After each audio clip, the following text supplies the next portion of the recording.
As I said before, there are a lot of different subjects that we can discuss as it pertains to sexual violence or discuss as it pertains to Me Too.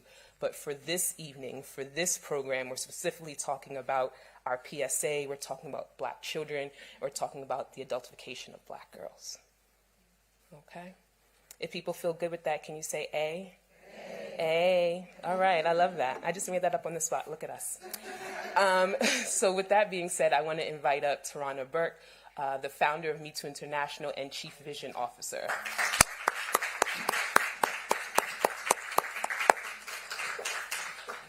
See if I have any lectern behavior. Good evening, everybody. It's not much for me to say after Shashina. She did a lovely job. Thank you. I really just wanted to welcome everybody here. This group of the set of PSAs was really a big undertaking for us. The way that people think about the work of Me Too is pretty narrow and don't understand that we cover the spectrum of sexual violence. And one of the things that we haven't had a lot of public discourse about is sexual violence against children and what children experience. And many of us who are survivors experience that as children. And then we grow up to be adult survivors, and there's a gap between those two conversations as if they're separate, and they really aren't. And so also for a lot of us, we've experienced adultification, right? And it might have been the thing that, was surrounding our trauma. And so it was just really important for us to start having these conversations, to see these conversations in our community. When we do community programs, we try to be, I'll say, provocative, innovative, to think a little bit outside of where people expect us to land. And so we just hope to have a robust conversation tonight. I hope the PSAs will be available after this. We want you to share them, talk about them, have these conversations. For those of us who have, and I would imagine most Black girls Black girls who've turned to Black women or femmes or whatever, however you identify in this audience, if you grew up as a Black femme, you probably experienced some level of adultification, so it should probably resonate.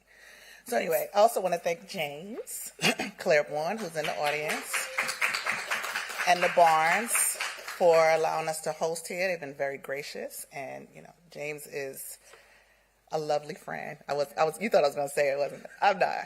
We have an internal nickname, but he's been a lovely friend and colleague for years, and we're just grateful to have you at the Barnes so that we have opportunities like this. So thank you. Everybody enjoy.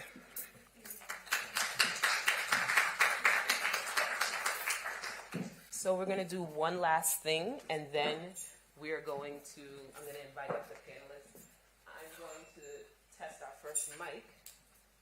There we go. Okay, that's better. So let's ground, all right? I'm sure we've all had a day prior to arriving here, and so let's just take a moment to, as best we can, put aside the day that we've had thus far and just arrive in this moment, okay?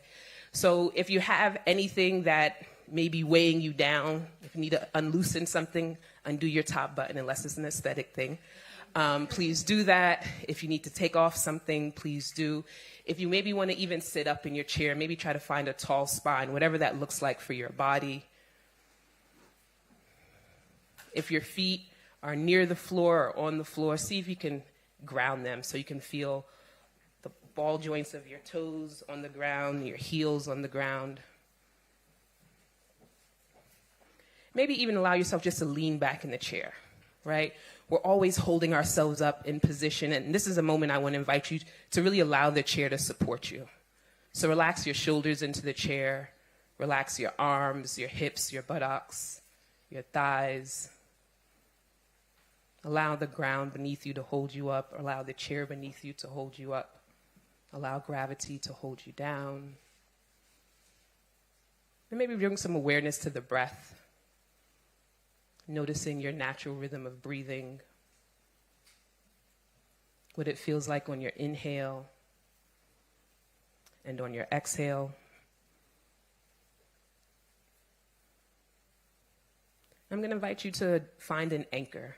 There may be something that is said this evening or heard this evening that might create a tingle in your belly or tension somewhere else in your body. And so I'm going to invite you to consider an anchor as a way to move through that tension if you experience it. So one anchor is your belly. So placing one hand on your belly, noticing the weight of your hand against your body, noticing the rise and fall of your belly underneath your hand. And I welcome you to come back to this place if you notice discomfort at any time during our panel. Or perhaps you'd like to anchor through the feet. Bring awareness to the soles of your feet, where your feet make contact with the ground. Take a few breaths here and use that as your anchor. Or perhaps notice where your back comes in maximum contact with the chair. And take a few breaths there and notice that as an anchor.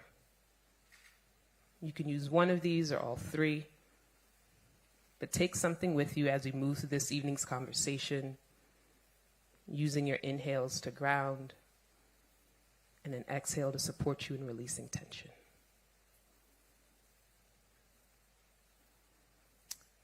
Thank you all for participating. Notice what is happening in your body. Okay. So I would like to bring up this evening's moderator. None other than, drum roll everybody. I'd like to bring up Josh Duncan Ashe. Yes. Bo, bo, bo, bo. I'll go back to this mic. Okay. Joss is the founder and executive director of Love Now Media and publisher of Love Now magazine. As a storyteller and documentary filmmaker, she uses her voice and platforms to amplify acts of love and empower diverse communities to create and tell their own stories. She holds a master's in fine art from the City College of New York and a bachelor's of business administration with a concentration in information technology from Fox School of Business at Temple University. Let's welcome Joss Duncan Ashe. Thank you. Thank you so much, Shashina. Thank you, Tarana. Thank you, James. It is such a pleasure and an honor to be here moderating this incredible panel that is about to come up and join me. So I'd love to introduce our panelists. Let's start with Aisha Shaida Simmons. Aisha is a Black feminist lesbian survivor, healer, award-winning filmmaker, writer, and Buddhist mindfulness meditation teacher. Simmons' Black Survivor-centered cultural productions, the 2006 Ford Foundation-funded, award-winning, groundbreaking film, No, the Rape Documentary, and the 2020 Lambda Literary Award-winning anthology, Love with Accountability, Digging Up the Roots of Childhood Sexual Abuse, break silences. They offer healing paths for trauma and provide visions for humanely disrupting the inhumane epidemic of sexual violence. Aisha, please join us.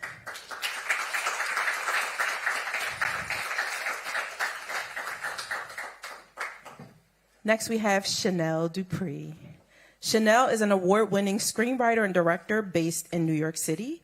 Her film, Next Stop, earned her Best Female Director and screened in over 11 festivals, both domestic and international.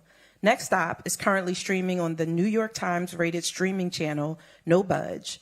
Chanel has written in several writers' rooms, including her web series, Black Retail, that earned her Best Web Series and Best Comedy. Her feature documentary, You Think You Grown, Dismantling Adultification, premiered at the Apollo Theater, and she walked away with Best Documentary Film Feature. The film began its school screening tour this year with NYU. Chanel, please join us.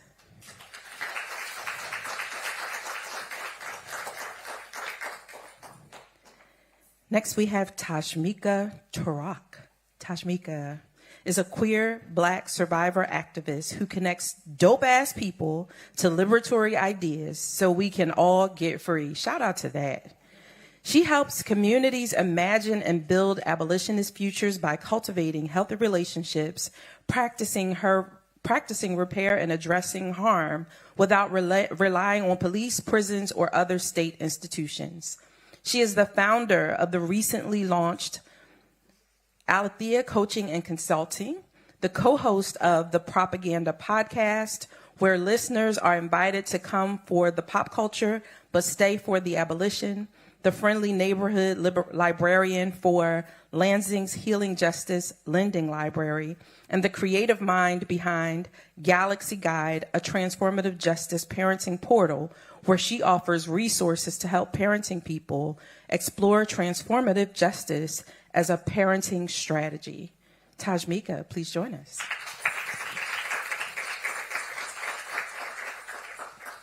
And last but not least, we have the Jessie Wu.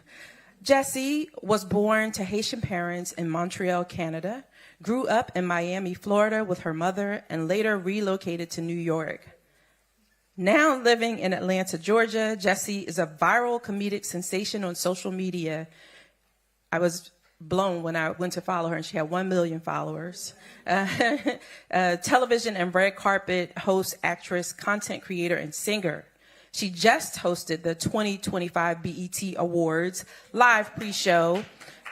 The former Dish Nation on Fox co-host and a comedian on Wild 'N Out, as well as an actress on All Blacks a la carte, the series she plays the role of Misha. Jessie Wu's unpredictable journey to realize her most personal ambition began back in 2017. Falling on hard times after losing her job, Jessie started posting comedic content onto her social media that same summer, organically building an audience of over 800,000 Instagram followers and over 500,000 followers on Facebook, amassing millions of views within the last 4 years.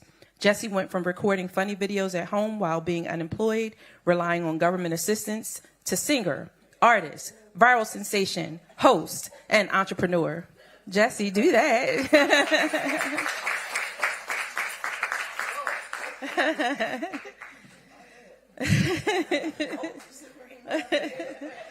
So it is so nice to be in community with you all, and each of you has a unique entry point into the conversation we're having. Are we going to actually show the PSA first? Yes. Okay. So before we dive into the conversation, we are going to show the PSA. Okay.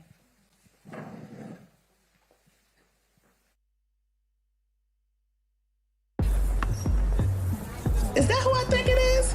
I almost didn't recognize you with all those clothes on.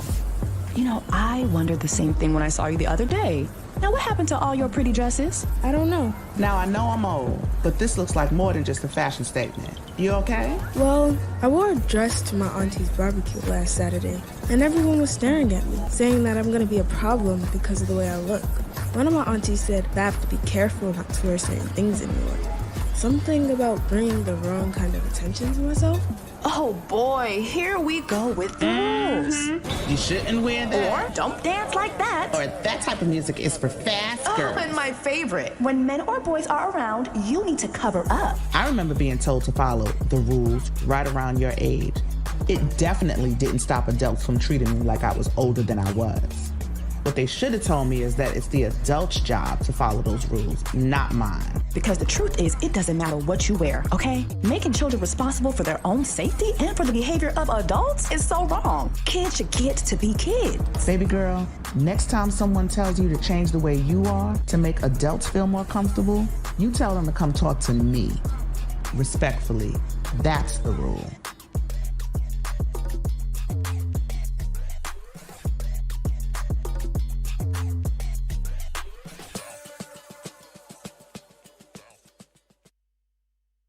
For our voiceover actresses, Jessie Wu and the Tarana Burke. Is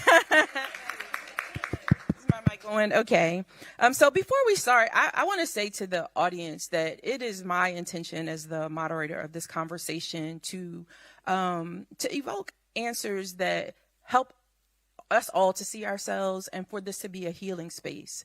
If we can touch on a bit of healing here, and if that trickles out into the people who are watching, and if we're able to take something into our families and our communities from this discussion that can then be transferred to folks who may not have language or an understanding of what some of these terms are, or how our culture has perpetuated some of these ideas, is my goal as the moderator, to really just try to bring all of that out so that people can carry it away. So with that, each of you brings a very unique entry point to this conversation. And so can you talk a bit about your work and how your work connects to the issue of childhood sexual assault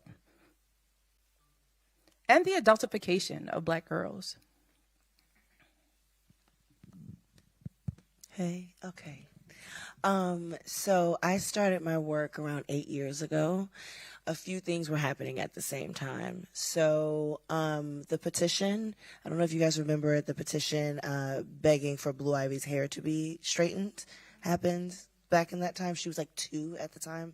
And then Quavanzane Wallace, she was nominated for an Oscar. She was at the Oscars, and Chrissy Teigen decided to say that she was disrespectful and she was rude, and even referred to her as the C word.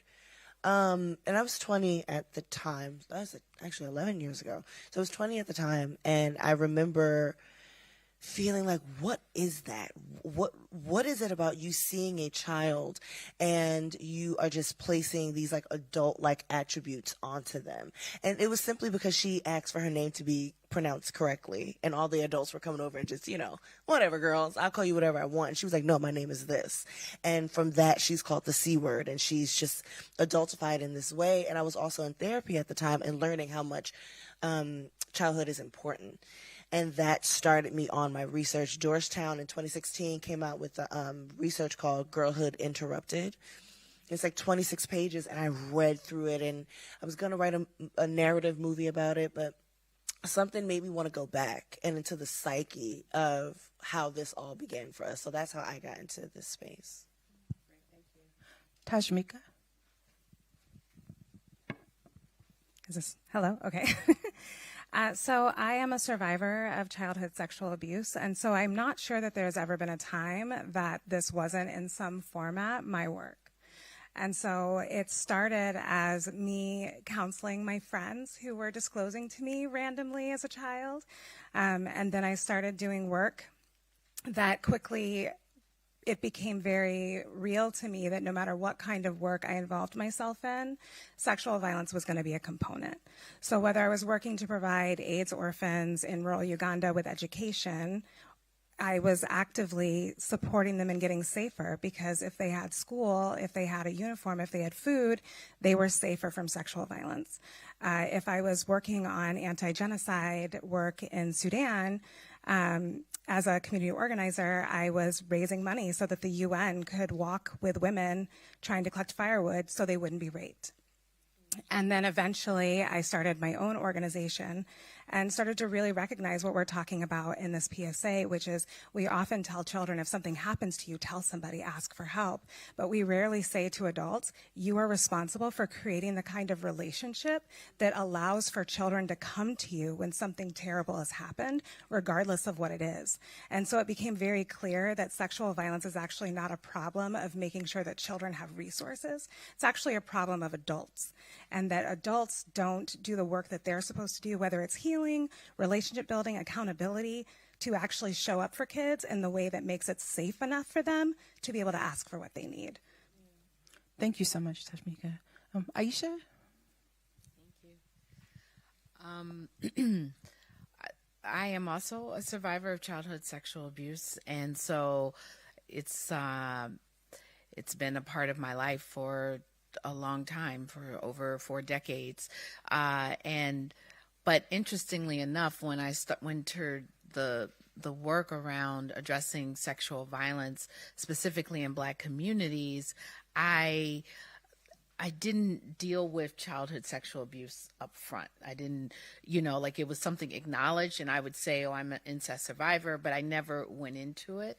And so it wasn't until after I made my film, No, the Rape documentary, that I was really able to tap into the trauma that I experienced as a child.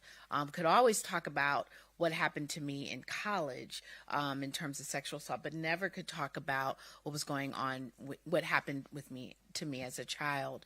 And so, and then also recognizing that so many folks were often disclosing, and those of us who had been raped as adults, many of us had been assaulted as children and weren't protected by our family. And there are times when the family can't necessarily, you can't always ensure that your children are safe. You know, or you do the best you can. But then even as Tajmika mentioned, as this PSA talked about, going to, receive support, then being silenced and shamed.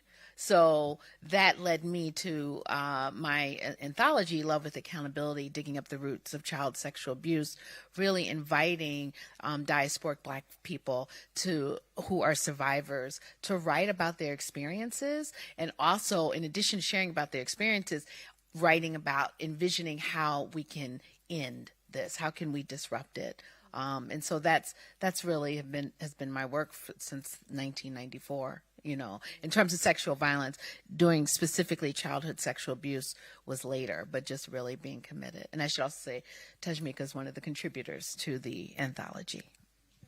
Thank you. Thank you. Jessie. Well, I also am a survivor of sexual assault as a child, unfortunately, but fortunately, because I am a survivor.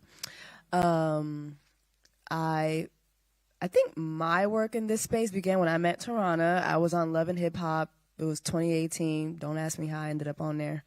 But I was sharing a story about that because at the time, a very well-known producer had been called out by other women in the music industry for assaulting them. And I was like, oh my God, me too. It had happened to me by that same person.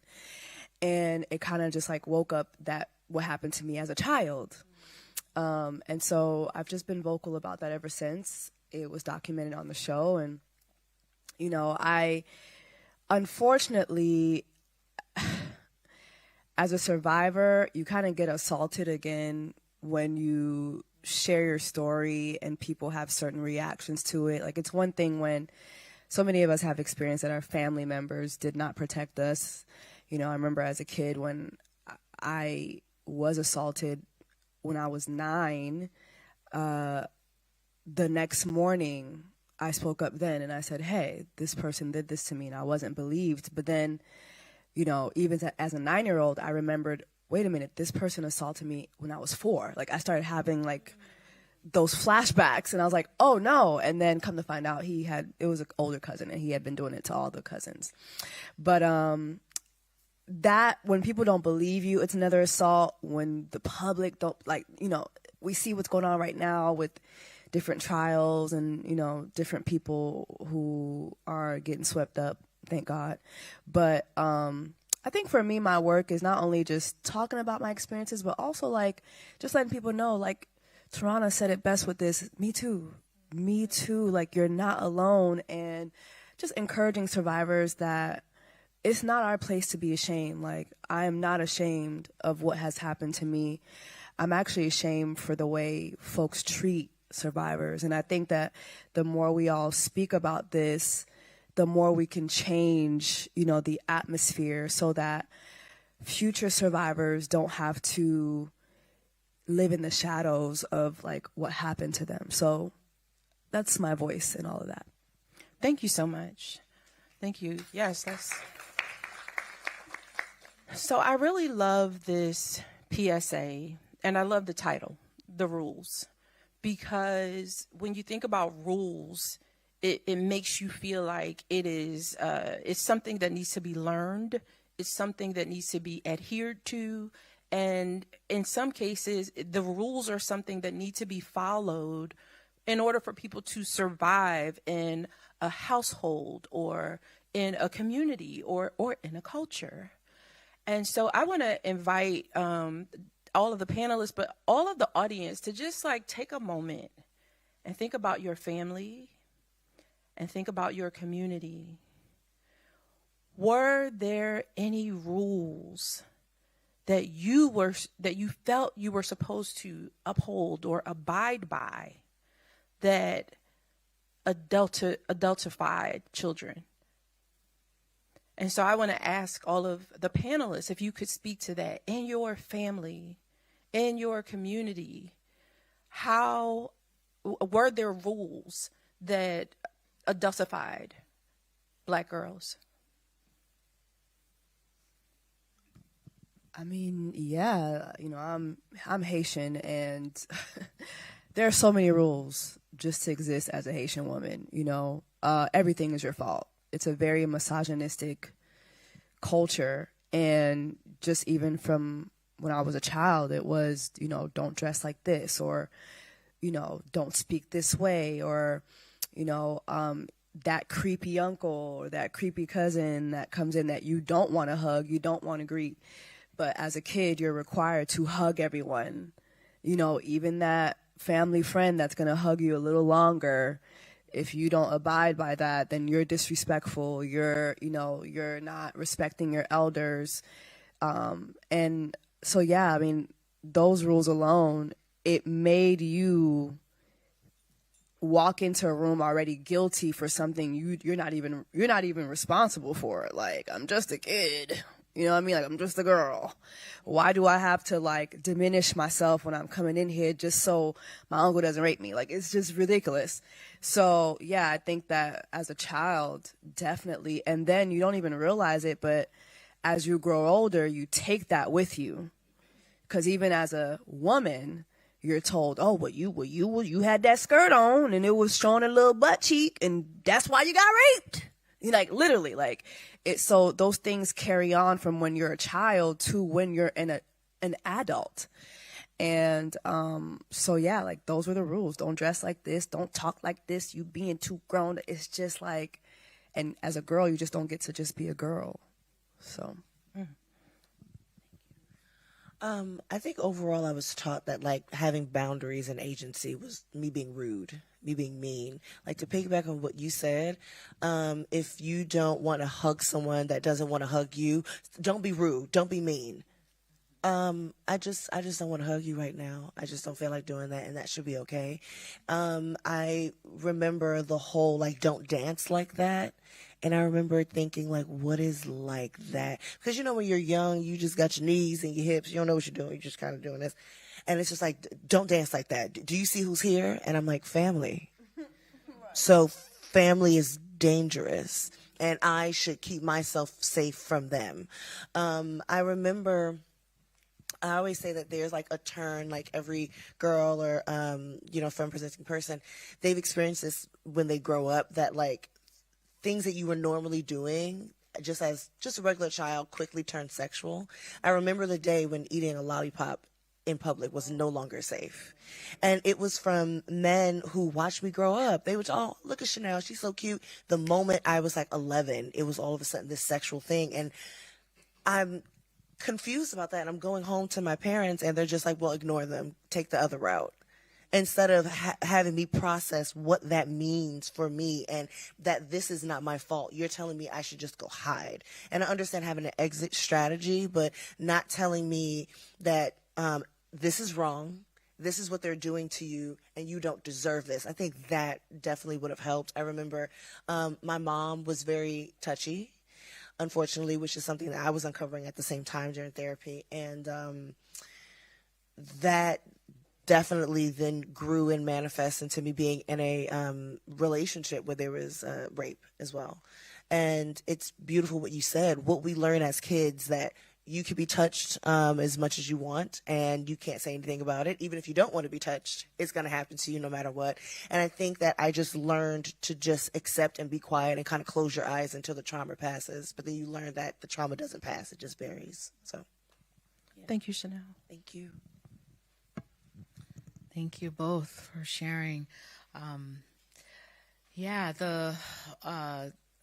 The rules for me,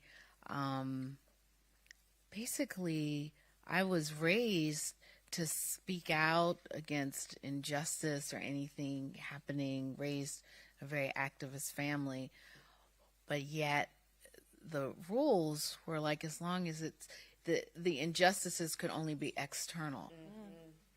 Injustices couldn't be internal. So when I told what was happening to me at the hands of my grandfather and at the hands of a son who was 11 years older than me, of a family friend, it was, well, the grandfather, no one believed me, and the family friend, I was 12 and he was 23, and my parents told me that I was flirting with him, and it wasn't until therapy my freshman year in college I was retelling the story. I wasn't even telling the story to me. I was just like, oh yeah, when I was 12, I was flirting with this guy, and I remember it was like my therapist at the time like slammed on brakes. It was like, wait, whoa, how old were you? And I was like, oh, 12. And she was like, how old was he? And I was like, 23. She was like, that's not flirting, And I remember it was like she kind of took me back in time in that session, and it just shifted my gaze. Right, because it was like my parents were divorced, and it was a three-way. I'll never forget that phone conversation, because I did tell he was banished and put out of my dad's house and all that, but somehow I was at fault. And then when I started, this was all during the same time about hitting adolescence and puberty, I was told to cover up, like wear a sweater, cover up, so there was all this way in which I was told that it was my fault, and and I'll stop the mic, but I think that there's something about that intergenerational trauma, because my mother experienced harm, sexual harm, and my grandmother's experiences. So how do we kind of this reinforcing and passing it on generationally, right? Yes. When I think about the way it showed up for me, it was this sense of exceptionalism where I was supposed to be better and be able to overcome anything. I was supposed to be able to navigate things with more character than the people that were hurting me or that were doing things that were inappropriate.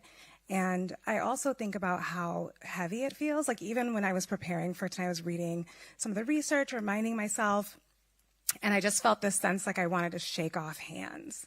It just feels like there's this constant weight of expectation, and there's not really a way to follow the rules.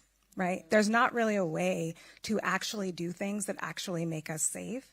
And I'm also thinking about how often people tell us how to be safe when we're saying what our strategies are, right? When I was doing things to navigate people who were putting their hands on me in a way that I thought was going to help me survive, that wasn't confrontational, people would be like, why didn't you fight them? Why didn't you yell? Why didn't you scream? I'm like, because I didn't want to die. Right? I would like to survive this experience. And I'm like, I don't understand how you think you're so much more qualified than I am. I am 45 years old. I'm a survivor of sexual violence. I have worked with so many survivors. And the idea that someone could come to me and tell me more rules that will keep me safe is bananas to me. And yet that's what sexual violence, that's what misogyny is, right? They come to you and you're like, oh, if you just follow more rules, you'll be more safe. And I'm like, please explain to me how literally we have an epidemic of child sexual abuse in this country if the rules are so concrete. Such incredible and enlightening points. And I think if we really think about all of the rules that each of us has felt like we have had to follow or have tried to follow, and then how we become adults, and we carry that with us in every aspect of our lives, from how we work to how we interact with people in public. And then as we become parents, we often pass those rules on to our children, even though we know what they did to us, but we have not always taken the space or time to have conversations like this where we could identify what exactly those rules were, how they made us feel unsafe or incapable of protecting ourselves and navigating what was going on. And we haven't confronted ourselves and the need to stop, to not pass this on to anyone else. So thank you. Thank you so much. Chanel, I know that you made a film specifically about childhood sexual abuse. Can you tell us a bit about the film? And I think we're ready to see a trailer Okay, so can you just tell us a little bit about it, and then we'd like to cue up the trailer. Yeah, so I went on this journey of researching for about 7 years, and I knew that I want to touch on everything. When we research adultification, they're usually talking about schools or detention centers. They rarely talk about the home. So that's why I wanted to call it You Think You Grown, because a lot of Black women may not even know that they've experienced adultification, but when you hear that sound, you go back to a memory, you go back to a moment. Also, I wanted Black women to know this is about us, because you know, when I talk about my film, people immediately say, well, Black men go to that too. You know, we go through that too. Man. Black man. Young black man. That's it. Mine's are you 80. Okay. And rarely when we do things for, even when we do things for Black women, it's like, well, as a woman of color, I completely understand. And if, as a Black woman, you quickly know when you're in a room with women of color that you Black. And I wanted something for us to know this is for us.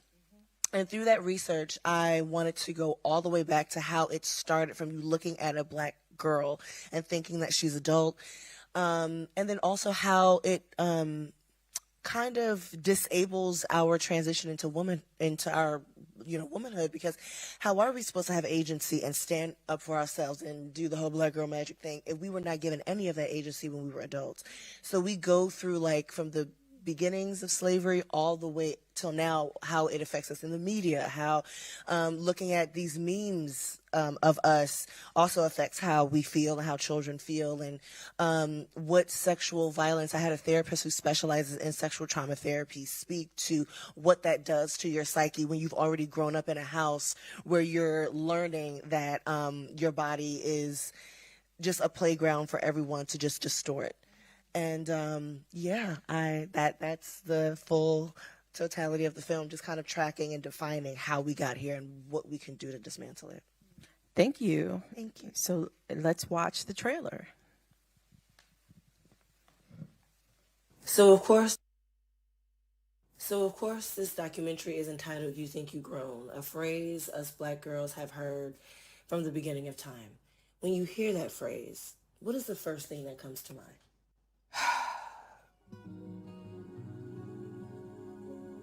When I hear that phrase, I think of the many times I was in grown folks' business. Don't wear that, you're too grown. Don't do that, you're too grown.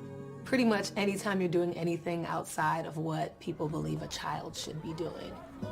The foundation laid towards the unique intersection of race and gender that Black girls fall into dates back to the early 1800s. Our ancestors were enslaved laborers. They were forced to be laborers. So before they were women or men, they were tools.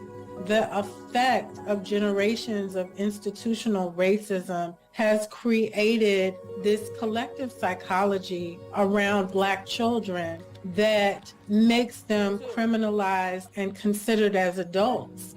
It's interesting how a girl's body or a femme body turns into something like out of nowhere. It almost feels like out of nowhere what I'm wearing is a big deal. They would tell me that I'm fast or I'm being grown just for understanding more than they want me to know.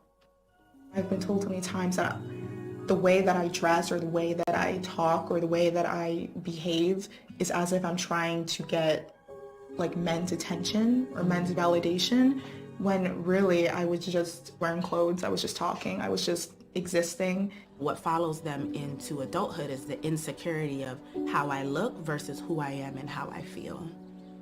I've seen a lot of archetypes of Black women on social media, on TikTok specifically. It's like you have to be a specific type of Black woman, and it just never feels like it encompasses all Black women. It's like, okay, well, I love Afros, but this is enough. Like just this. We Black women have a tendency to exhale excellence and best believe that this is only the beginning of all that you will leave. Do not let these people destroy the legacy that you will leave. That resilience, it flows through your bloodstream and your heart's mind. It is within you. It is in your genealogy.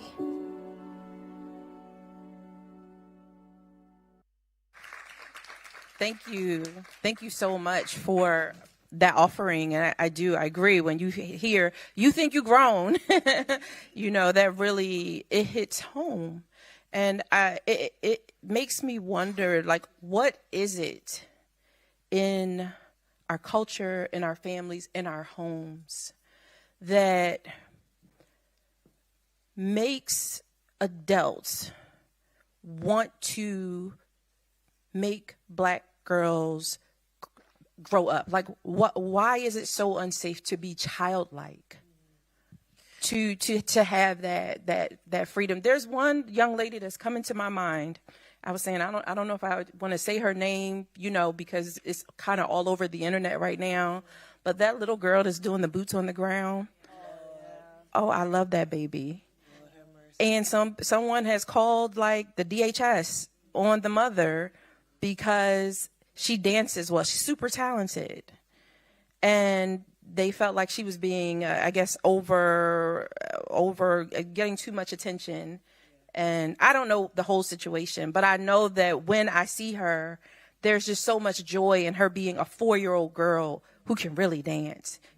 What is it about adults that see children like that and immediately either want to get the justice system involved or make them change their behavior so that they can be more adult-like? I think a lot of people don't understand the difference between protection and projection. I think they think that they go one and the same. And a lot of, due to our history being extremely hard, I'm being this hard on you because I want to keep you safe. We've heard that so often. But I think the problem is you make the child the problem. You make their existence and their behavior a problem instead of correcting them and telling them that the world has the problem. And so I think that a lot of us are in like a stunted childlike state who hasn't processed how they were adultified. But it's like, because we've all seen those adults that, refuse therapy and it's like, I'm good, I'm fine. It's like, you're not, baby. You're not fine at all. And what's the next thing to do? You spew it to this younger generation. I think that a lot of adults who were adultified and were not able to have the joys of their childhood feels envious of seeing another child enjoy theirs. Because it's like, well, I didn't get it, so you don't deserve it.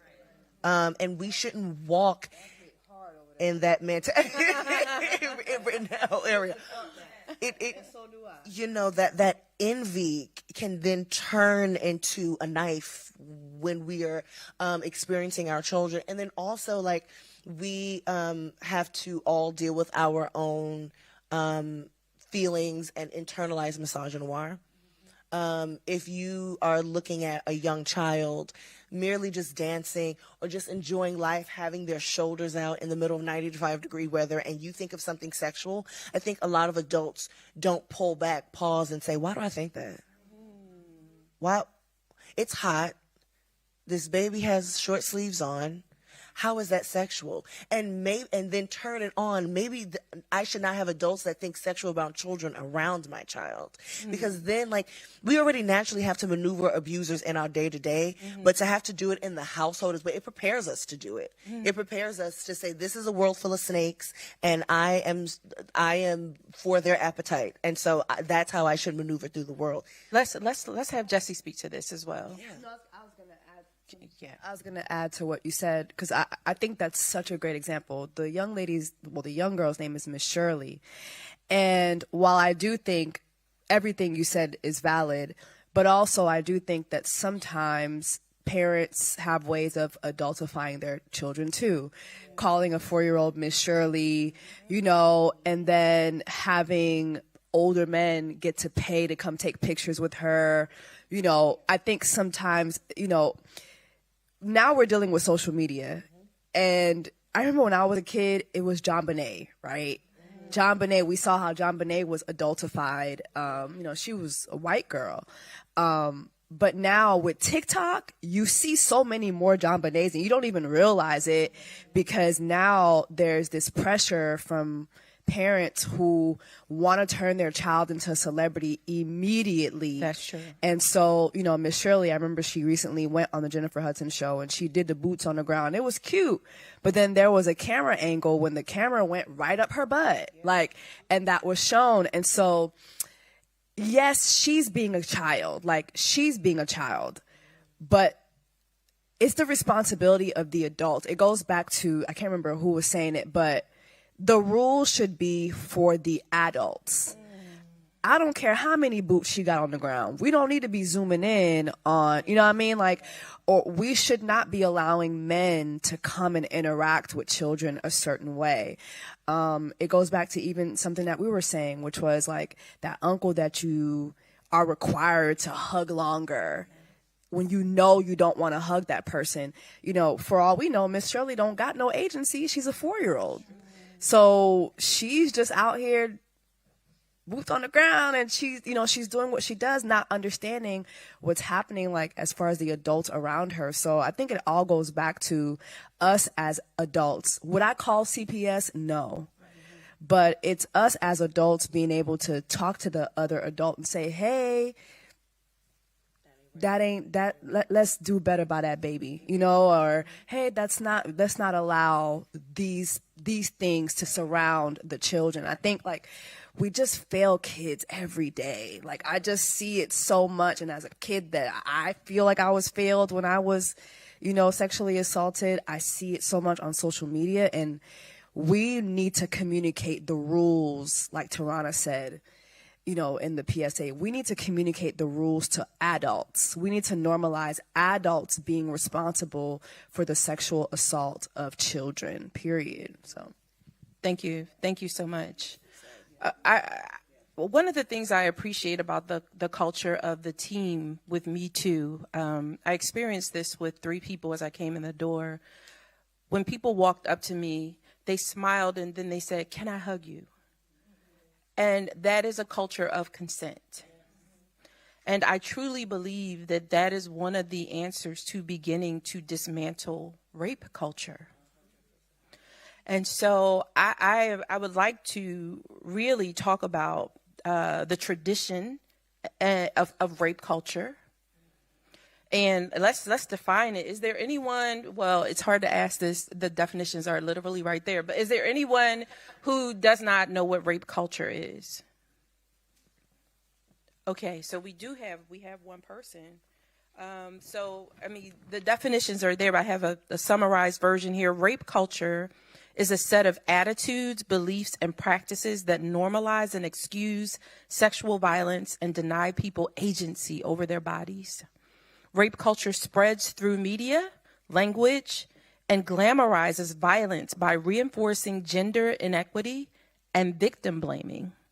Oh, you got raped because you wore that short outfit. Oh, you got raped because you went there and there were all boys. Oh, you got, that kind of thing. Rape culture relies on other systems of oppression to perpetuate victim blaming and gender inequity, including hegemonic masculinity and patriarchy.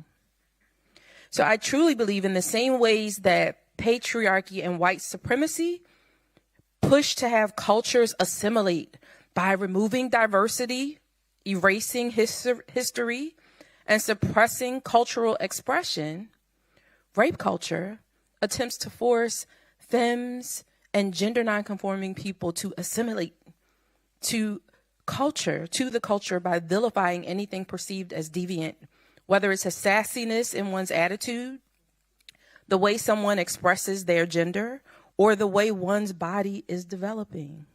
The culture says it's okay to be violent towards those bodies or dismissive of their humanity. How do we actively push against rape culture? What can be done within our families, our institutions, and the media?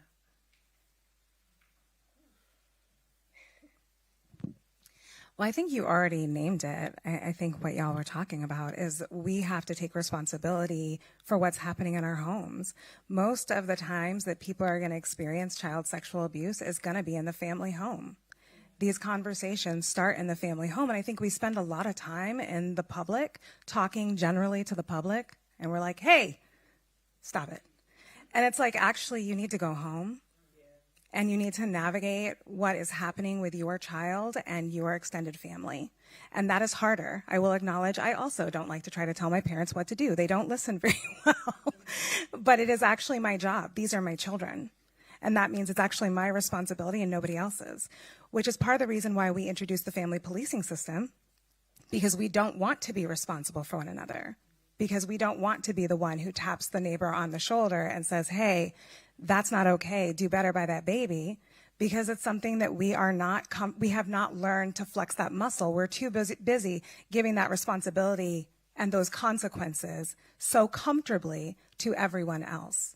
And so the first pack that I wrote on Galaxy Guide is about bodily autonomy, and it's literally about how do we talk to people around us? How do we actually even organize ourselves with our children when they are wearing something that we know that people in the family are going to have a hard time with? Why are we going to those families' houses? Why aren't we talking to our child and being like, how do you feel wearing that? And like, I feel great. How do you feel when you go to grandma's house wearing that? I feel terrible. Maybe we don't go there. Maybe we learn how to support our children's healthy exploration of their sexuality, sensuality, artistry, how they want to adorn their bodies, because we've been doing it since the beginning of time.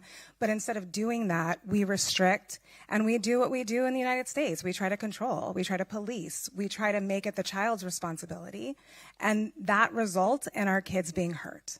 And then when they're hurt and they tell us, we're like, well, why'd you do that? Why did you have the audacity to show up as your full self when all we've been telling you this whole time is that's against the rules? And so we have a lot of work to do, and a lot of that work is nowhere else but in our own homes. Thank you, Tashmika. Ditto. Wholeheartedly agree.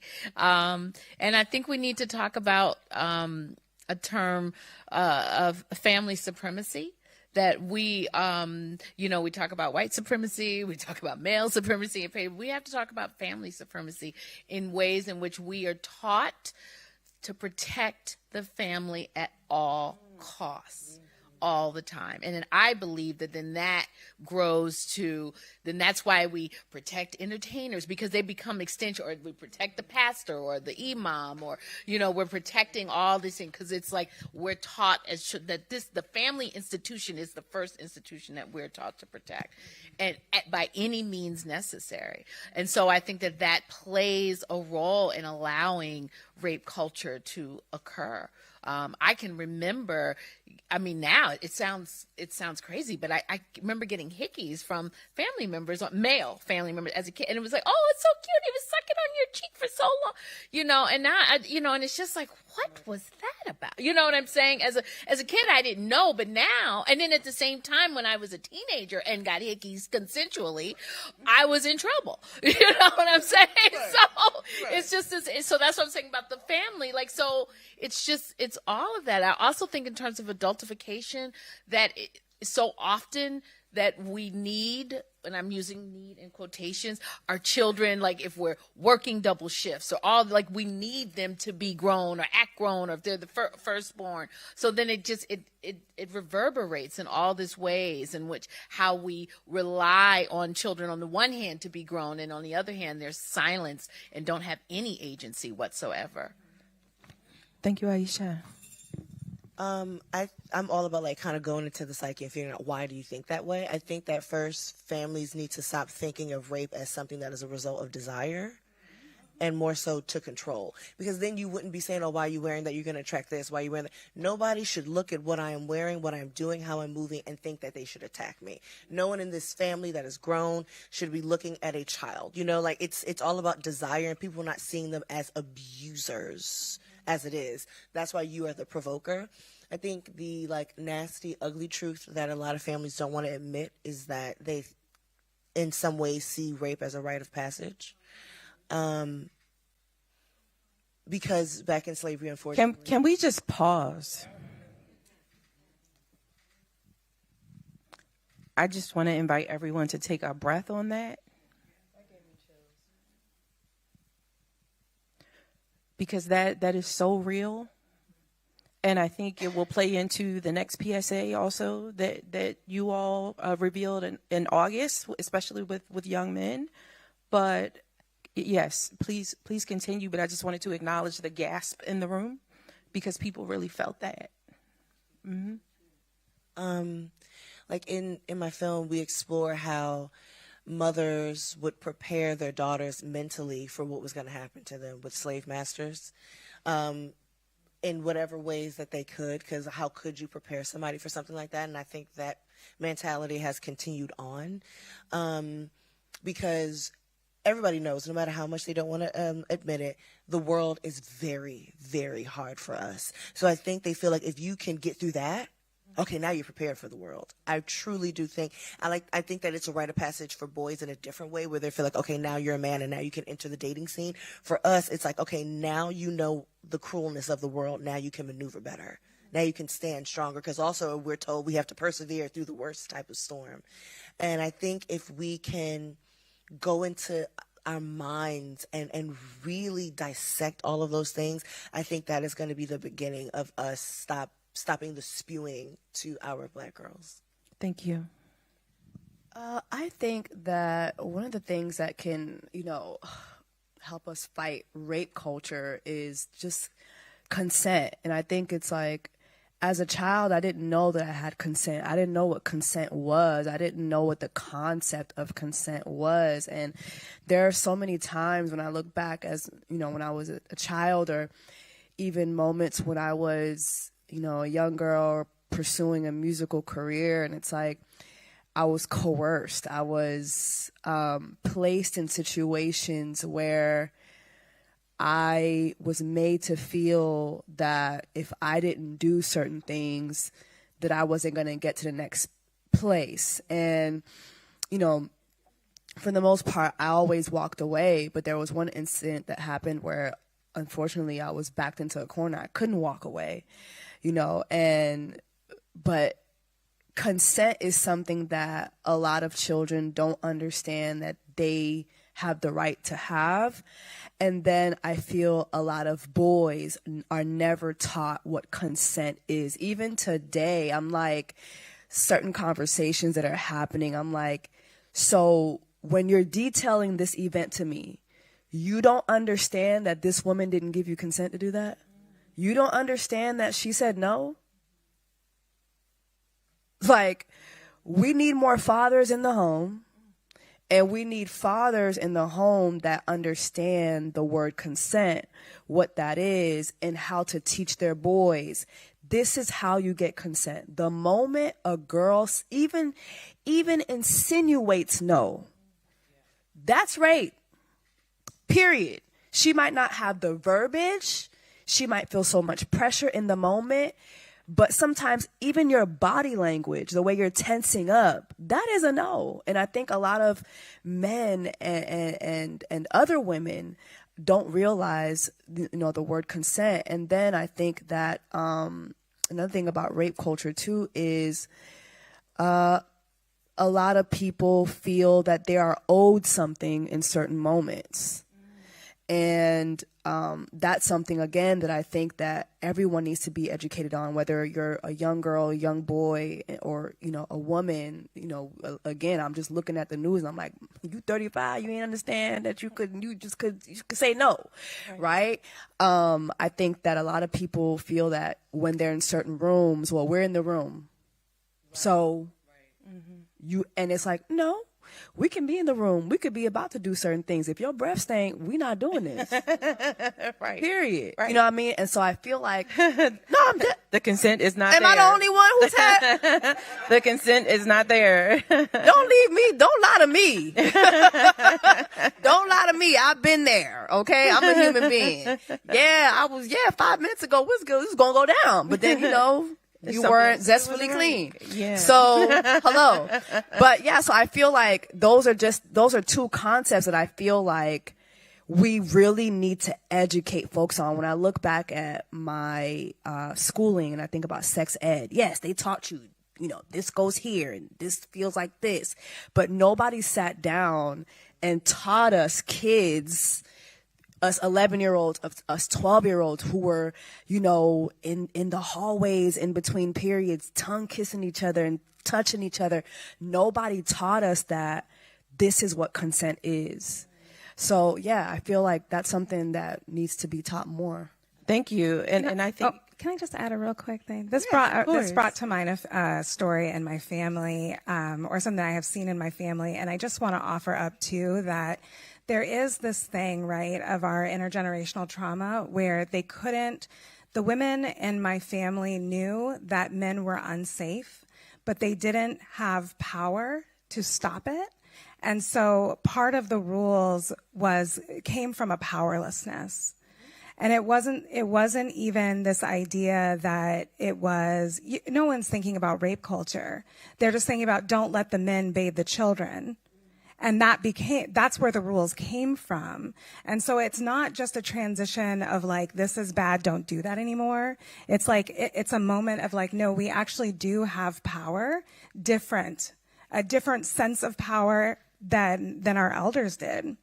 And so I'm like feeling a lot of sadness for my grandmother, my great grandmother, in terms of like where these rules came from, and knowing that while I'm here talking about what they should do, what I wish they were doing, I also know that we experienced a level of exploitation and a level of rape that was so ongoing and consistent that the idea that they would ever at any time have the option to practice consent, like, what even is that? And so I just feel really grateful that we're having this conversation, because the thing is, intergenerational trauma, sure, but there's also intergenerational healing. And so we have a responsibility to transition out of that sense of powerlessness with ourselves and with our children. And that is the thing that's going to actually change rape culture. It's going to be because we're like, actually, no, we're not living that reality anymore. Yes. Thank you. I wholeheartedly agree. And I think building a culture of consent culture is something that has to be integrated in schools, in corporate workspaces. I lead a company, and I try to make sure that when I'm delegating tasks, I always say, is that okay with you? Because too often people say, this needs to happen Thursday. I don't know what's going on with them, if they have the emotional capacity or whatever capacity they need to get this done. So I just want to have a culture of saying, does this work for you? Yes. Does this? So even building that into workplaces, schools, into families. So often we're telling go give this family member a hug, and give them an opportunity. Are you good? She's not in the mood to hug right now. Speak up, stand in the gap for that child, so that they understand that they have agency over their bodies at 2, 3, 4, even as a baby, as an 11-month-old. You don't want to go to auntie? That's all right this time, And so I think that is a very important part of the healing journey. With that, you all have brought so much, and I would love to invite a few audience members to ask these incredible panelists a few questions. Yes. I'm the oldest of 4. I just thought of it when you were talking. I'm the oldest of 4, and again, I'm a survivor of being assaulted as a kid. My last sibling is a girl, my sister. And when she was a toddler, I used to look at her in the eye, and I would go like this, like to motion to go touch her privates. And I would say, no, no, no. Like I would say that to her until she got it to say, no, no, no. And it goes back to what you were saying, teaching this at home, and not only teaching consent, but also teaching kids that they have power over their body too. So if someone is approaching you to touch you a certain way, it's okay for you to say no. It's okay for you to say stop it. It's okay to yell out mommy, yell out daddy. Because again, when I think about when I was younger, you triggered this because you said, don't let the men bathe the kids. My cousin, who was assaulting me since I was 4, that's how he did it. It was him bathing me. And he was my favorite cousin. And so, of course, this is my favorite cousin. I get to spend time with my cousin. But nobody ever did the no for me. Nobody ever said, hey, don't let any, And so, yeah, just want to add that to that conversation, too. It's another way we can start at home, telling our kids, showing our kids certain body parts and saying, this is not right. if I don't let anyone do this to you, I think that can also help with rape culture as well. Thank you. And can I just briefly, one quick, I just wanted to say. One moment, Aisha. Yeah, I'm going to say yes, but I would love to, if people can start to raise their hands as you speak, that would be great. Okay. And I'll just be very quick just to say that it's in addition to learning how to say no or speak up and speak out, to really believe and be there for because speaking as somebody who did say no, who did speak out, and nobody responded. So that it's important for the children to have the body autonomy and know it, but they also have to know that, as you said, Josh, that there's going to be an adult's going to stand in the gap. Yeah, thank you.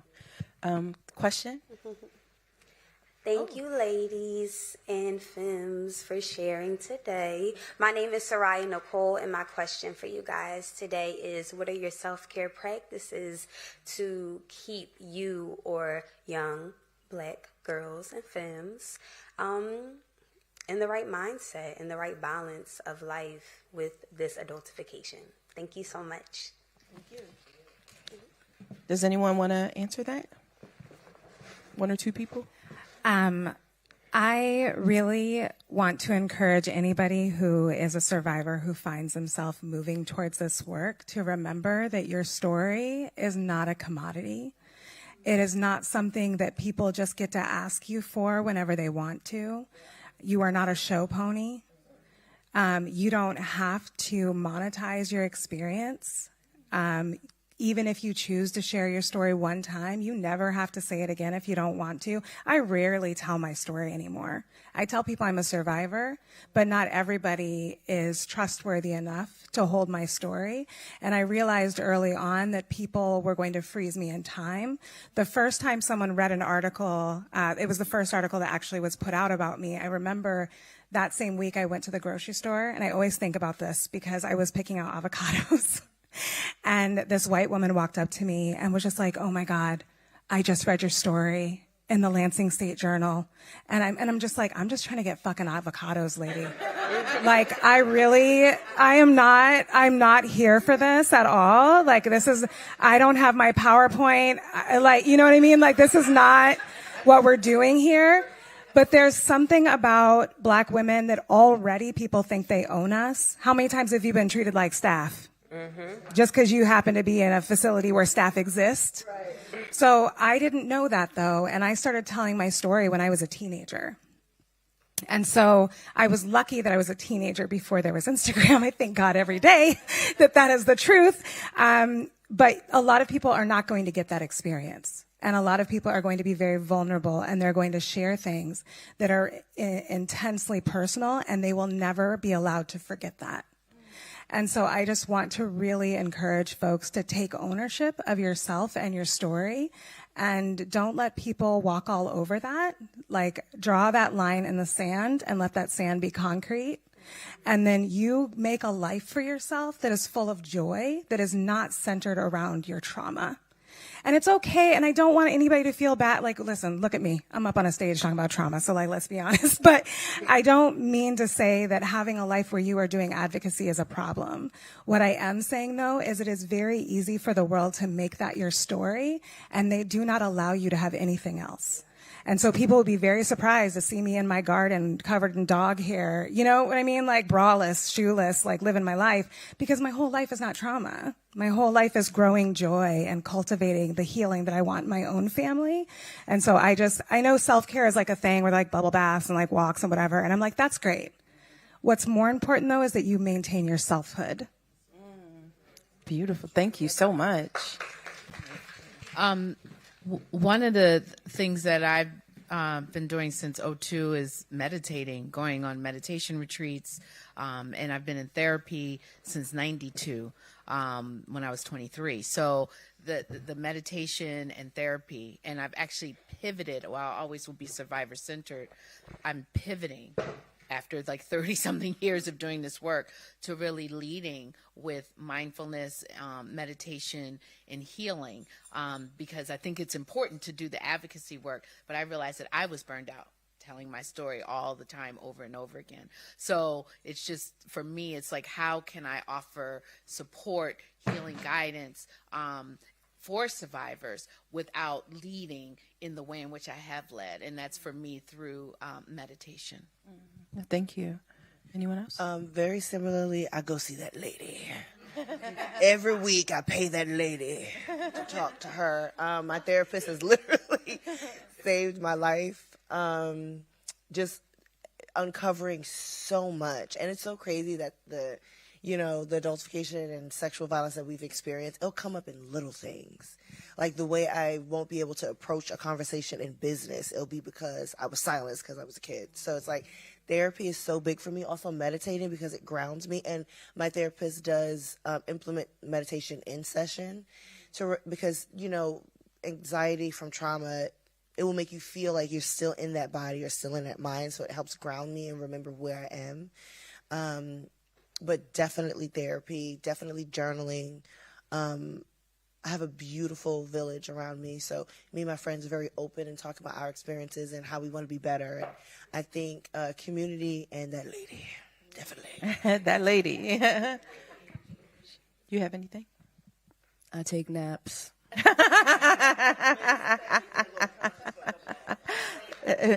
That works. Yes. Okay. Hi, how do I talk? Can y'all hear me? Yes. Perfect. Okay. First I want to say thank you to everybody on the panel.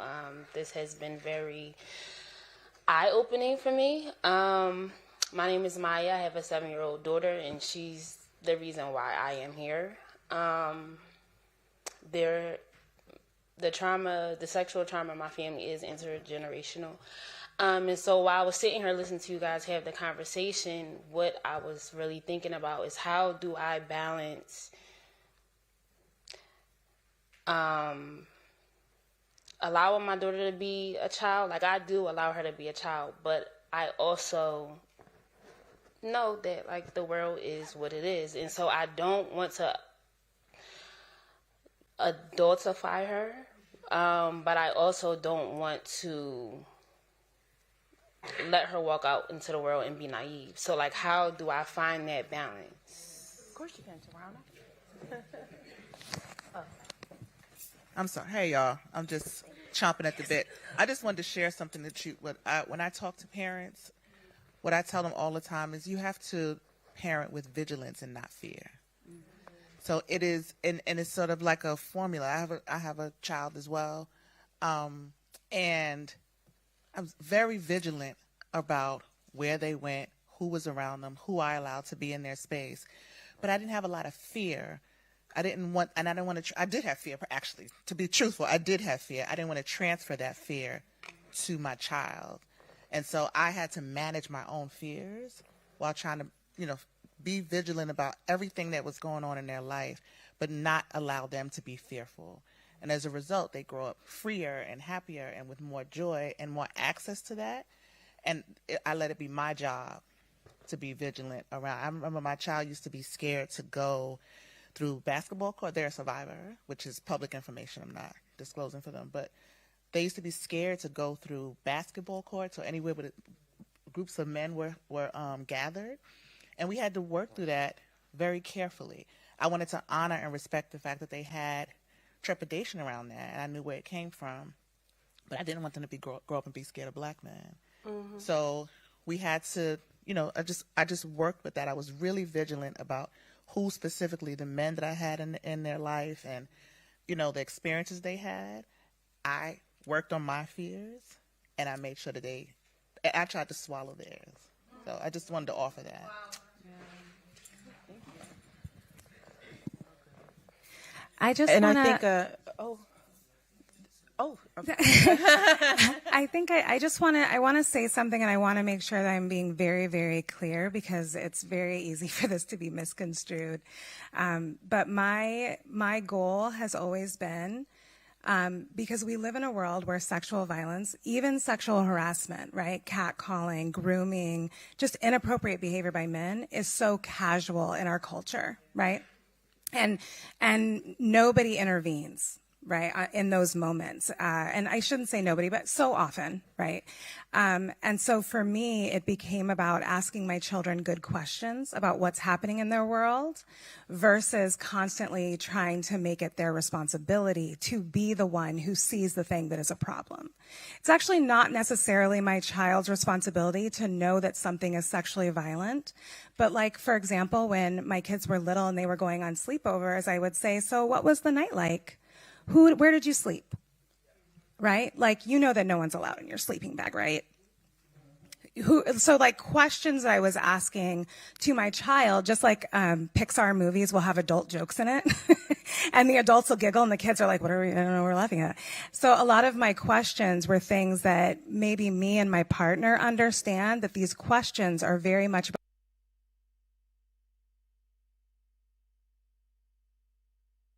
environment that my child is in when I am not there physically present.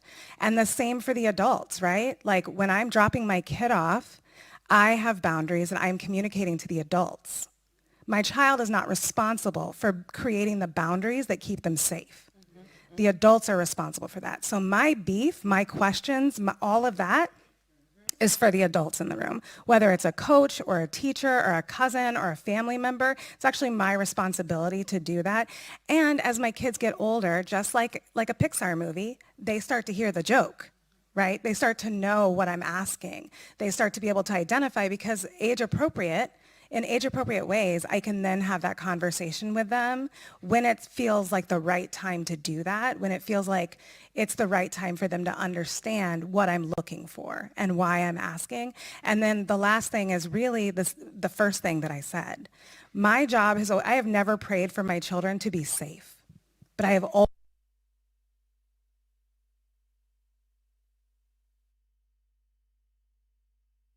there's no way for me to guarantee that my children will never experience some form of sexual violence in this world. What I can guarantee is that when they come to me with that I will be there for them and that I will help make it better. Not perfect, not healed. I don't have that power. But they know their mother will always be with them. Chanel, you used a term earlier, protection or projection. Could you briefly elaborate on that? I think it's relevant to this question. Definitely. And I did want to say to you, you're already starting out great because you're here. Yeah. Not a lot of people would see an event related to their child and actually go and spend their time there. So you're already there. And I think the real big difference between protection and projection is the approach to it. Once again, I think all of us have said in our own ways, letting them know that this world can be cruel, but you are not innately doing anything that's making it wrong. So I think the language and leading with compassion, like let's say, she wore a dress and a grown man made a comment about it and she didn't really like how that felt. Well, how did it make you feel? Okay, what did they say? Let's break this down. Like, let that be a teachable moment. This is someone trying to police. This is someone that is trying to do harm. You didn't do anything to invite that. Really assuring them that you are not this problem that everyone is now seeking. And I think that is where the protection kind of comes over and we leave projection out of the way. Just letting them know just how this world works and how there's a lot of people working to try to make it better, but it's still not all the way where it needs to be. And this is how we can keep you whole within yourself, having agency, but also keeping you safe in a way. So I think if you kind of take away the ownership of the abuse to the abusee, then that really, really helps. But you're already on a great path, Noah. Thank you. With all of you, and I'd love to do a brief little closeout exercise. Hi, my name is Whitney Roberts. Oh, wow. First of all, I want to thank you all for coming here, for being lionesses in your own way and sharing your story so bravely and so openly. This is less of a question, just more of affirmation. I'm a mom of a 4-year-old girl, and I get it all the time from my family. Oh, here comes Whitney with all her rules, because I have already instilled in her at 4 that she does not have to hug everybody, and we don't have to go to everything, and we don't have to do everything. And it was so difficult before being in this room to say that, like to stand up for the things that like I had been instilling in her, because I was like, you know what? No, because like I'd rather get the hits than she take whatever. And so I want to thank you because this was wildly affirming for me, and I want to thank y'all so much. Thank you. Joss, Well, Joss, that was Joss. I'm sorry. Sure. There was one other person who had their hand up, and I just want to honor that. But I would ask, we're not going to probably have time for you each to respond, so maybe if one or two of you can respond to this last question. Thank you. We can throw this, but it just doesn't feel quite appropriate. So. It is cute. Hello, beautiful women. I just wanted to say thank you for giving us your time and giving us your insight, because it's definitely needed. But I had like 2 quick questions, and one of them is... We can take one. Okay, one of them is, what would you consider being adultified? Like, how do you know as a person, like, you know, I'm only 18, and like growing up, like, there's only but so much awareness that you get, especially from the female role models that you have in your life. So a lot of times they would have the understanding, but even they don't think that it's a necessary thing to teach you sometimes. So my question is, how do you know if you have been adultified in your life? I'm the oldest of 4.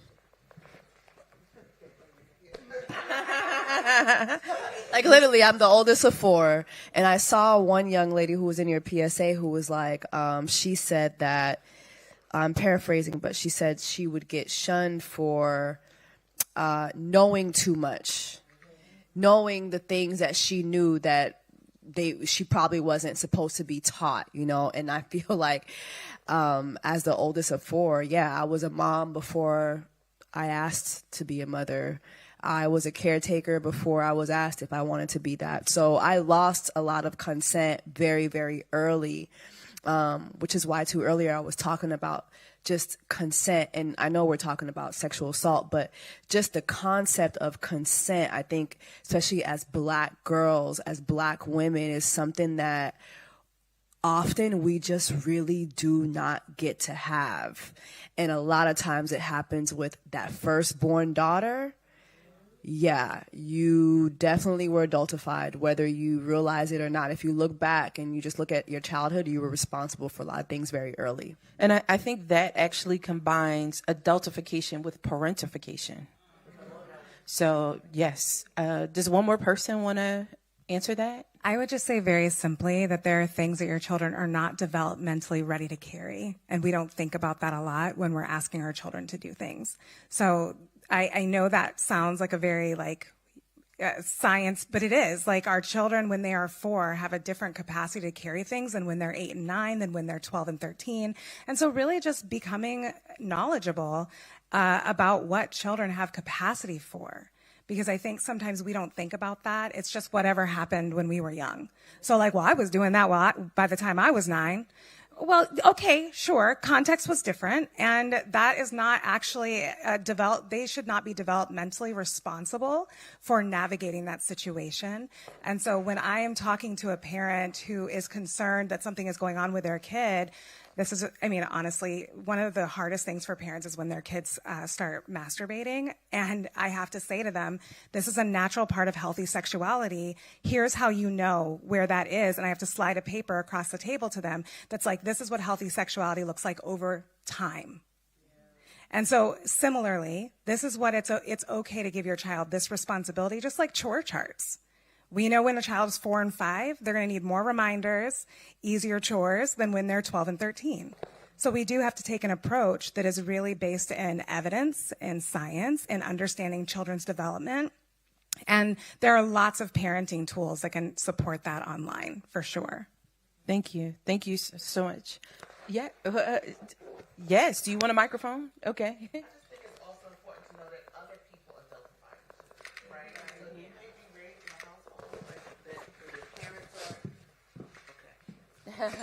You may be raised in a household where you have a lot of responsible parents and they do all the right things, and then you go out on the street.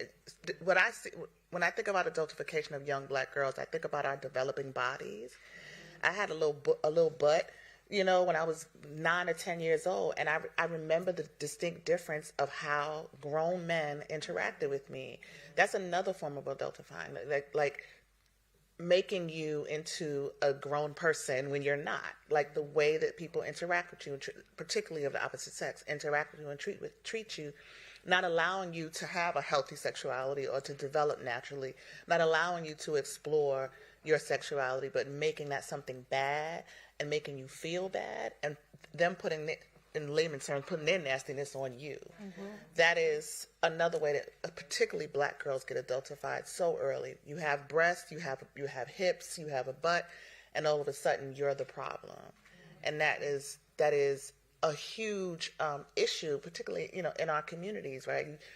I remember when I worked here in Philly, and my junior high school girls were talking about taking alternate routes home and, you know, dressing differently because of what they knew they were going to encounter. You shouldn't have to do that at 11 and 12. That's what adultification also feels like. Thank you. Thank you so much. So let's get to our last question. We're going to bring the conversation to a close. So I have one final question for each of you. I'd love to start with Aisha. And if we could keep this to about 60 seconds, just to make sure we stay within the time frame we have. What can be done on the family level to break generational cycles of abuse? It's a very heavy question. Yeah. 60 seconds or level. Or 60 seconds or less. Right, exactly. Maybe 90. Okay. Thank you, Joss. I think it's very important, based on the statistics, that most folks most adults have experienced abuse, child sexual abuse, adultification, some form of sexual violence. And regardless, and this is a strong thing, I want to be really mindful of it, that a lot of us were not protected as children or even as adults, or didn't get the help. It is really, really important to remember that we are not hazing, we're not pledging anyone. And so that just because people didn't believe you, do your best to believe a child. Even if you're like, wait, I can't believe so-and-so would do something like that. You don't let them know that. You think that in your head, but you are there. You stand in the gap for them. I very briefly, an example when I shared earlier around how I was told that by my parents that I was flirting, and therefore had was the reason why I experienced the harm that I experienced by a family friend. There was a young person in my life who had been harmed. And I remember asking her, I said, did you like him? And she looked at me like, oh my God. And I was like, it's okay if you liked him. It's okay. It was an adult who caused her harm. And I said, there's nothing wrong if you liked him, if you had a crush on him. I said, it was on him to draw the line. And you could just see, and she was, 16 at the time, that it was for her to have this adult in her life, somebody trusted, to ask her, did you like, and affirm that it was okay, and to be clear that what this man did to her was wrong. And so that's what we have to do instead of blaming children for their desires and all of that. That's part of life. They don't know what to do with all these hormones. And so do not blame them for men or other women or people taking advantage of them. Thank you. Tashmika, what can people do to be resources for their children who may have experienced sexual harm? So I think it's really important. One of the things that happens often when a child experiences harm and a parent gets that information, whether it's through a disclosure or through finding out in some other way, is we have been given a checklist, mostly by the state, right? Like, we need to call the police. We gotta they gotta go to therapy. We have like a to-do list, a checklist of how we get to a place where accountability, healing, and justice happens. And one of the things that I really wish parents would do first is allow their child to be a child who is hurt. And so I liken it to when my baby falls down and hurts themselves, right, when they were little. My first response wasn't to hurry up and fix it. My first response was to hold them. Right? My first response was to bring them close to me and tell them that I love them so much. I'm so sorry that happened. Oh my God, how terrible. Right? my first responsibility wasn't to deliver them to someone else to resolve the problem. And so I'm not saying that we don't seek justice or healing, we don't call a therapist. All of those things can happen. But think about the time when you were hurt. Think about how quickly you wanted to call a stranger into the room. Think about what you actually needed, right? You needed someone to make you your favorite food, watch your favorite cartoon, show up for you, sit with you until you had the wherewithal to move to the next stage. Children are not different from what we needed when we were children. So I understand the urge, but I also want to encourage people. Your children need capacity for something that is going to be really, really difficult if that's what they choose to do. And you are a resource that can provide them that capacity, not just later, not just as a support person to professionals, but as their main foundation for being grounded and cared for and ready. Thank you.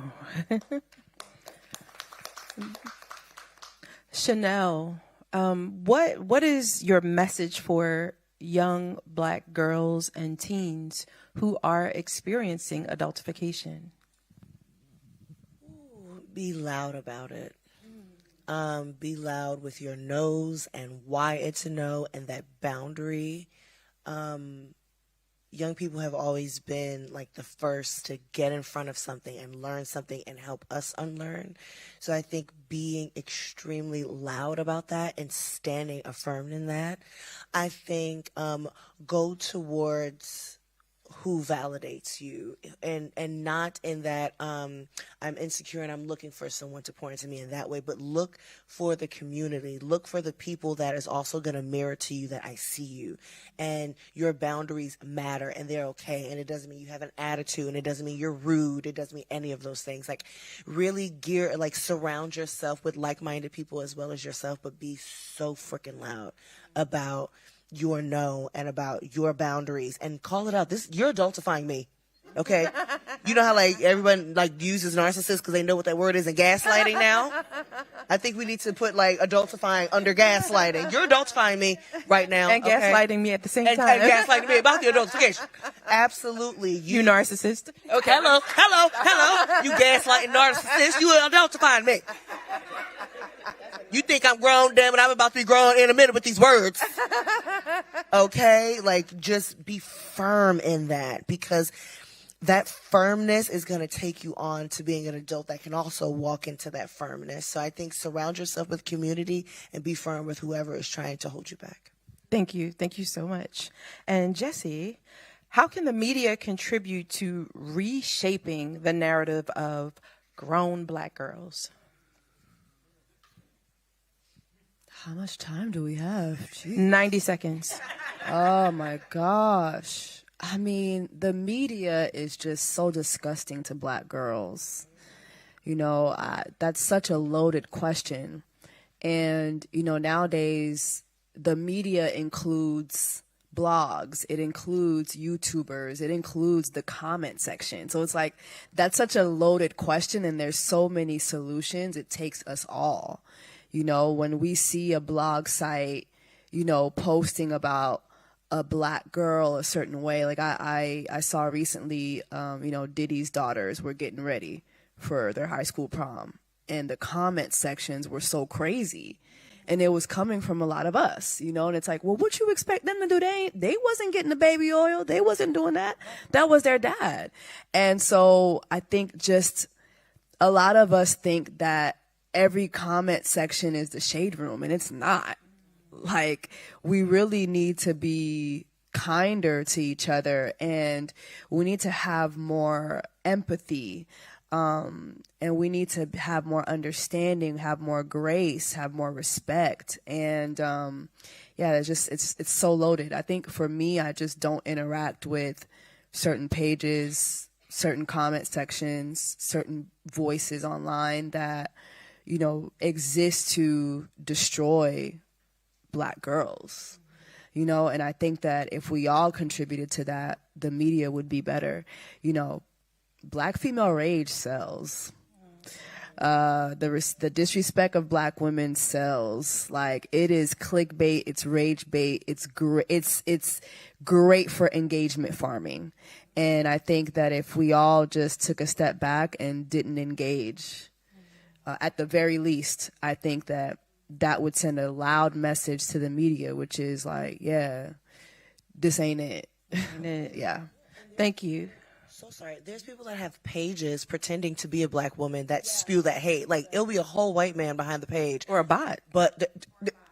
Or a bot, and they will spew this negativity to us. You can tell because they use the word blacks. Yeah. But, hold on. Or woke. I'm like, a person of Negro descent wouldn't say that. But that's how profitable it is, that you can just put this black woman as your profile picture, take some of our verbiage, and then spew that negativity out to us. It's really sick, and I think that because people feel so proud of their beliefs in person, that it makes them feel invincible online. I've even seen memes of like, it looked very similar to like the Mammy and the Jezebel ones back in the day. I know you've probably seen that, where they'll darken, it's like a cartoon, they'll darken a woman's face, the pink big lips. I never thought I would see that in 2025. And our kids are seeing that. Like, we got an opportunity to have a childhood without that shit. Yeah. So yeah, you said it beautifully, it's profitable. I think we have held, as Shashina said, a very large container for these issues, which are, they're weighty, and we've taken some space, but I think it's good practice to round out conversations like this with a vision for what could be. And I would love to just take a moment to think about this space as planting seeds for something that could grow. So I'd like to invite everyone to just say a word. When you think about a 2-year-old or a 5-year-old black girl, what does she deserve? What kind of freedom, joy, possibility, laughter? Like, let's just plant some energy through shouting out words for what our black girls deserve in their childhoods. Protection. Love.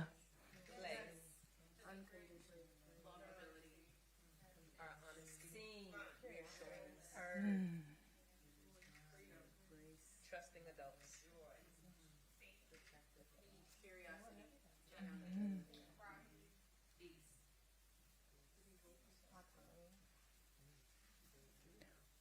Thank you.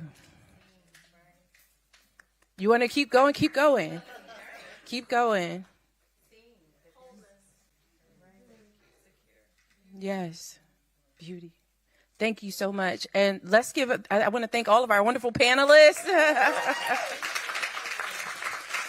Let's give it up one more time for Aisha Shaida Simmons, Chanel Dupree, Tajmika Tarak, and Jessie Wu. And again, I'm Joss Duncan Ashe. Thank you. Thank you. Thank you again to Tarana Burke and Shashina Bray. Thanks, everyone. Let's give another round of applause for our moderator and our panelists. I'd like to invite up Danny and Samyukta to close us out.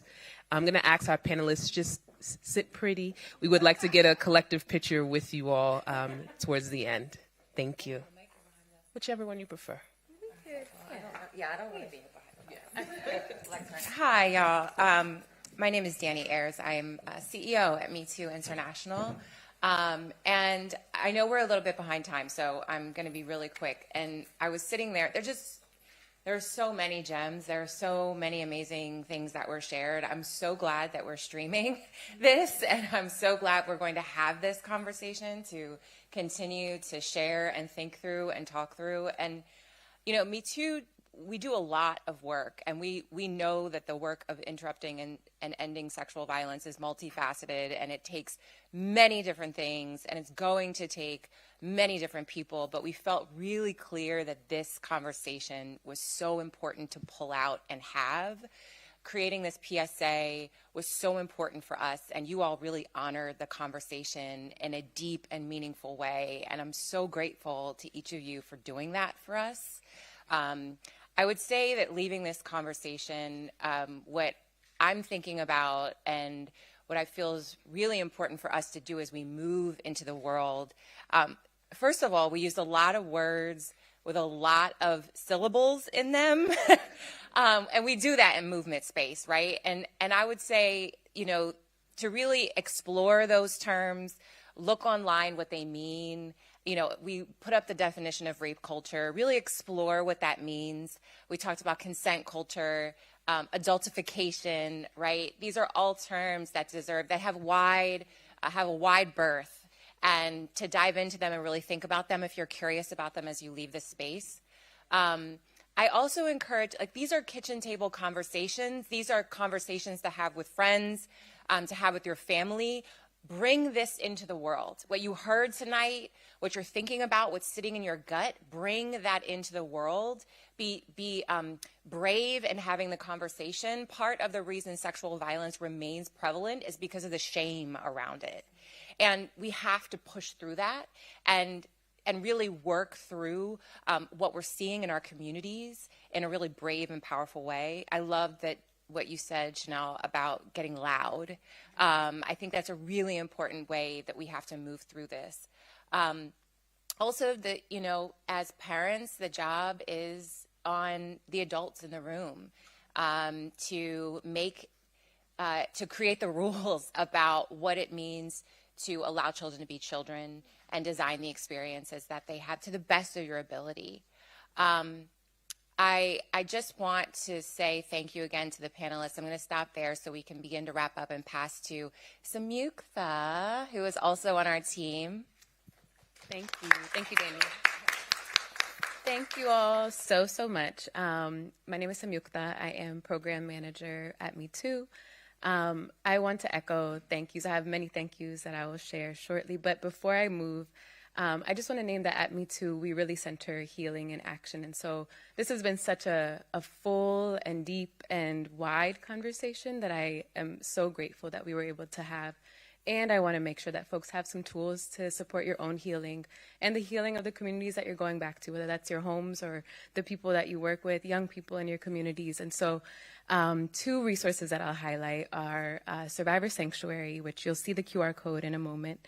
It is our self-guided healing platform designed to meet survivors wherever they are, right? We recognize a lot of times survivors are healing in the same places where they were harmed, whether that's at home or in school or their workplace or place of worship. And so Survivor Sanctuary brings healing to you there. And so there are 36 healing lessons ranging from 5 minutes to 25 minutes or more.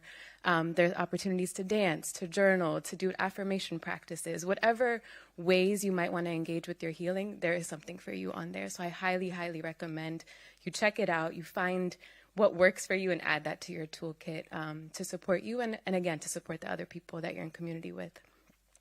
The second resource that I'll share is our Me Too Healing Resource Library, which has right now over 1,000 resources, which is wild because they are survivor-specific, culturally responsive resources that are made for us, that are made to make sure that survivors can look for legal support, for housing, for support with substance use in their zip code, right? So it's searchable by zip code. It's also filtered by identities you might hold. And so if you're looking specifically for resources that support South Asian survivors, I can go on our Me Too Healing Resource Library and do that, right? So I highly encourage you to use that tool for yourselves, use that tool for folks that you work with, that you are in relationship with.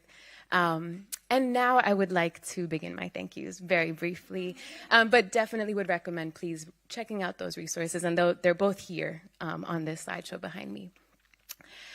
Okay, so, all right, so first I would love to just give another thank you to the panelists, Tashmika, Aisha, Chanel, Jessie. The vulnerability, the courageousness, the boldness, and the wisdom that you've shared with us today is incredible. I feel like this room was so moved so many times. So thank you for being willing to share that with us here today. Joss, thank you for holding this conversation with so much care and love and really making space for us to end on a note of visioning and dreaming what this future could look like, because that's what we're building towards. So thank you.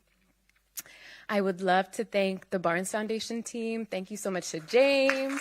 Thank you to Sophie.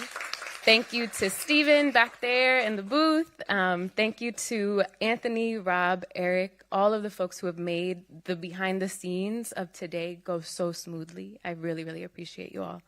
And thank you to Constellation Catering for the reception that we're about to enjoy in just a moment. I would like to say a big thank you to ACT TV team, who's made sure that everything that's happened in this room has also been shared with our global audience. And so they've been able to tune in through Facebook and YouTube, and so grateful. Thank you for the ACT TV team. I would love to also thank Billy Sanders, who has been providing ASL interpretation, making sure that our programming is accessible to our folks. So thank you for always rocking with us in person and virtually. I would love to thank Irisha, who's been providing healing support in both in person and online. Always, if you're looking for healing resources or just a moment to process, she's outside in the classroom across the way. VersusTV, thank you for their collaboration in building this PSA that you saw today, as well as for the PSA, the barbershop, which will be premiering in August, discussing the normalization of sexual violence against Black boys. And so definitely stay tuned for that conversation and that PSA. And last but certainly not least, thank you to the Me Too team for everything that you've done to make today possible, and people that have traveled from far and wide to make today happen, but also people who aren't here and made all the logistics go as smooth as they did. Thank you, thank you, thank you. And thank you for holding a vision, an unwavering vision that we deserve, and we are building towards a future without sexual violence, and that is possible. Like that, to be among people like that, yeah, thank you. Thank you, and thank you all so much for being here. To our reception.